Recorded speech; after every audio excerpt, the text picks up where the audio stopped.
A new Filipino children's book takes readers to a magical journey through the fantasy world. Lulu Sinagtala and the City of Noble Warriors was released January 9th, and it's the brainchild of award-winning and best-selling children's book author Gail Villanueva. Gail is with us right now in the studio to tell us more about it. Hi, Gail. Good morning, and thanks for being here. Thank you for having me. And congratulations.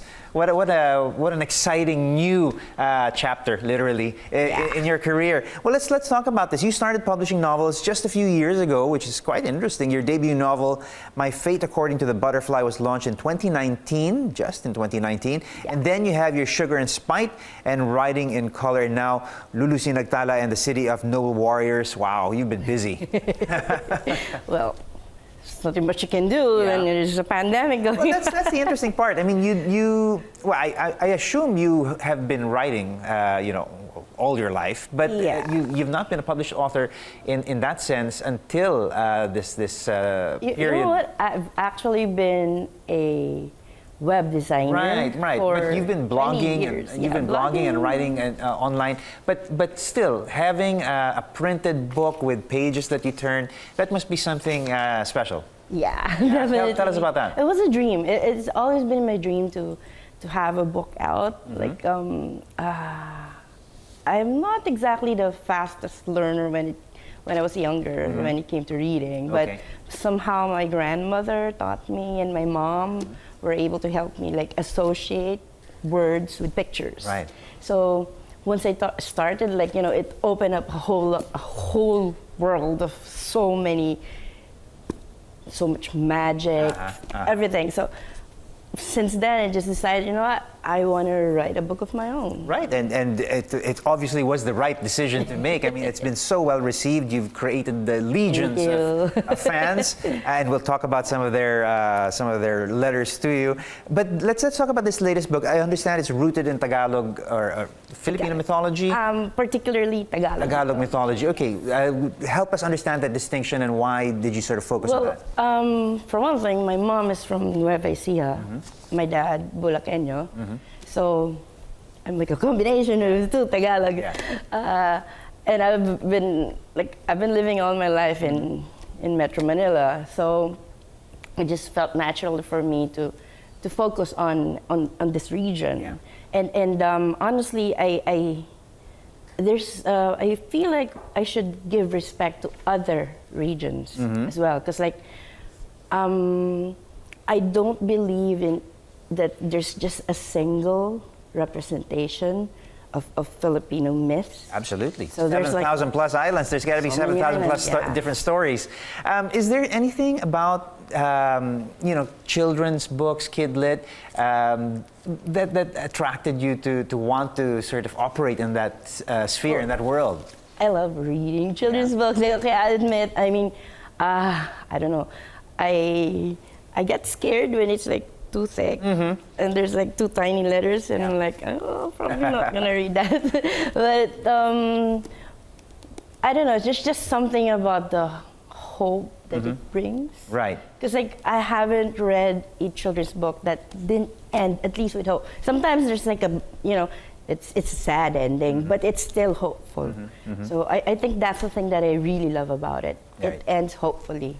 Okay, your this book and many of your other books have strong female characters as the lead, which is great. I think it's really nice that you're modeling these characters that kids can look up to.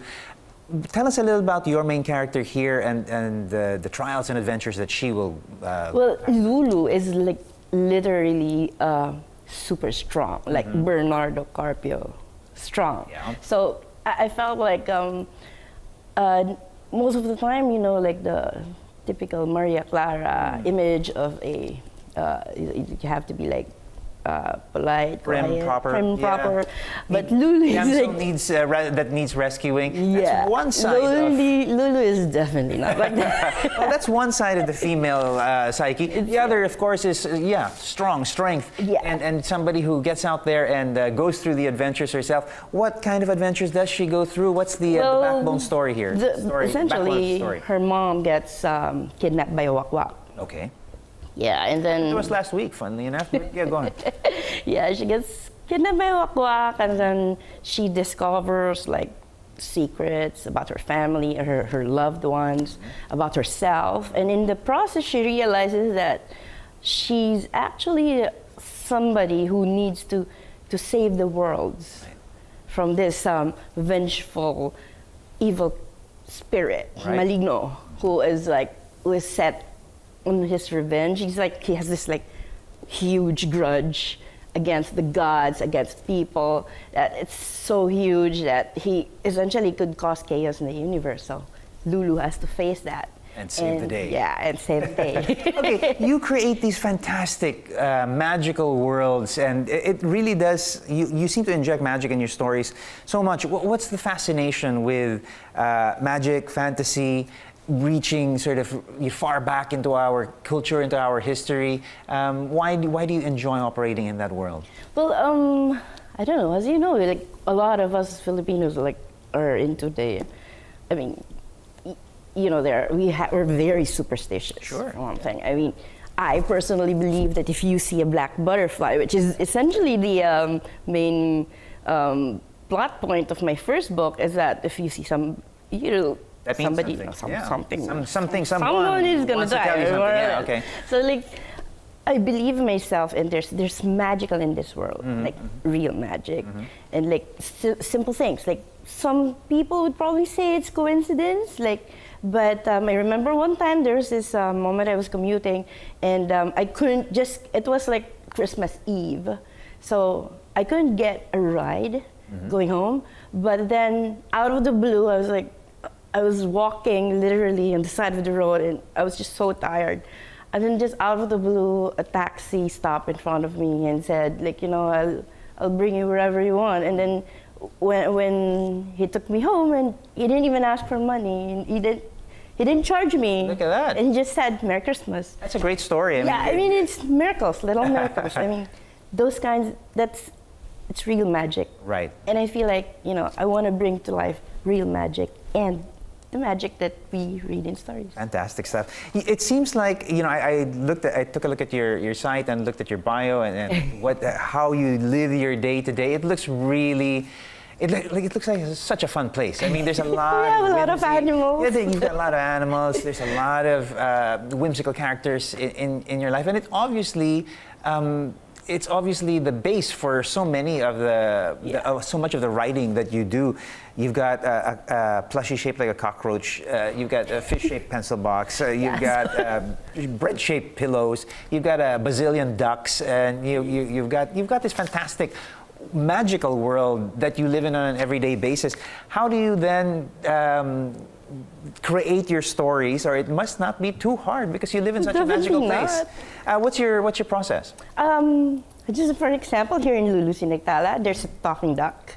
I think that was one of the selling points of this book. There's a talking duck. It was actually based on my own duck. On your own talking duck? Yeah, his name is Sunday. Yeah, he's in heaven now, but he used to be he was supposed to be balut, but we kind of miscalculated. The balut that got away. The balut that got away, and literally he hatched out of the blue. And then he's a miracle duck, basically. So we grew him from egg, and then he felt like his family as the humans. So he was so close to me that I even took him to school visits via Zoom. So there were kids who were able to see him. I know, and you've got some fantastic fan letters here that you shared with us, and there's so much fun. They've got little drawings there. See, there's your magical duck right over there.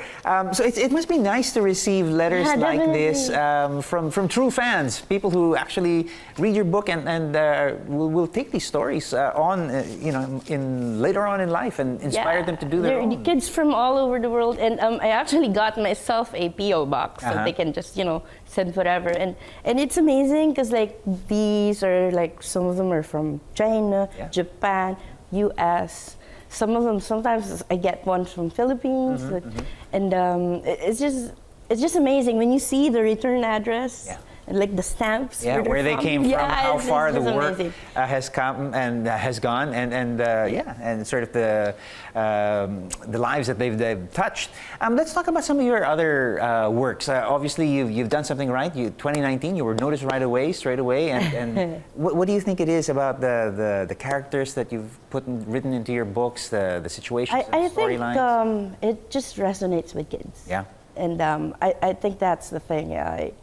They're able to relate to it. Yeah. Well, what's the secret to writing for kids? I mean, Well, there's no secret. You really just need to respect them. You just need to understand that you shouldn't look down on them. You should know that these are smart human beings who has like the whole world in front of them, and just appreciate that. And I feel through that appreciation, through that respect, you get to see the world through their eyes. Right. And they share it with you through like school visits. It's like the most amazing parts of the school visits are the ones that after the sessions, after the official session, because that's when kids feel like they're no longer. Okay, I can ask the questions I really want to ask. Like I don't have to. My teacher doesn't have to listen to it, and I can really ask her what I really want to ask. What's the most interesting thing that you've been asked by a child? Right. Oh, there's one thing that really stuck to me. He came up to me and said, like, I write books, but I'm black. Do you think people will like black books too? Okay, yeah. What did you have to say to that? Definitely, you gotta write that because you gotta share your story. That's your story. You should be proud of it. And he was just so afraid to. And after you can see his face, just lit up. Well, you have inspired so many kids to just go back and enjoy reading, to pursue their own storytelling and the story writing dreams. What's next for you, Gail? You've just released, obviously, this latest book, but I know you're gearing up for 2 more, The Beasts Beneath the Winds and part 2 That's of your another anthology. Lulu Sinagtala. Yes. So let's take one at a time. Part 2 of this is due when, and what next can we year, look early forward next to? year, I believe, around the same time, January probably. And the Beast Beneath the Winds, we still haven't officially set a date yet, but it's gonna come out later in 2025. What else do you want to do, Gail? You want to write more stories? You want to write your own movie? I'm glad you write asked your that. own series? I want to write. Actually, I'm working on a story based on my ducks. Okay. This sounds interesting. I know your fans are excited. You're going to be receiving more of these duck letters, duck mail over here. Before you go, though, do you want to let anybody know, or your fans know, about any book signings or events where you'll be at? I'm going to do a signing on February 3 at the National Bookstore, so that reads New Year book fair. It's at 3 p.m. to 4 p.m. at the level 1 main atrium of Robinson's Galleria in Ortigas. Well, you can start right here with that copy over there. I'm going to let you go. I hope I can get my hands on that one. Thank you so much, Gail, for joining us this morning, and best of luck. Thank you for having me.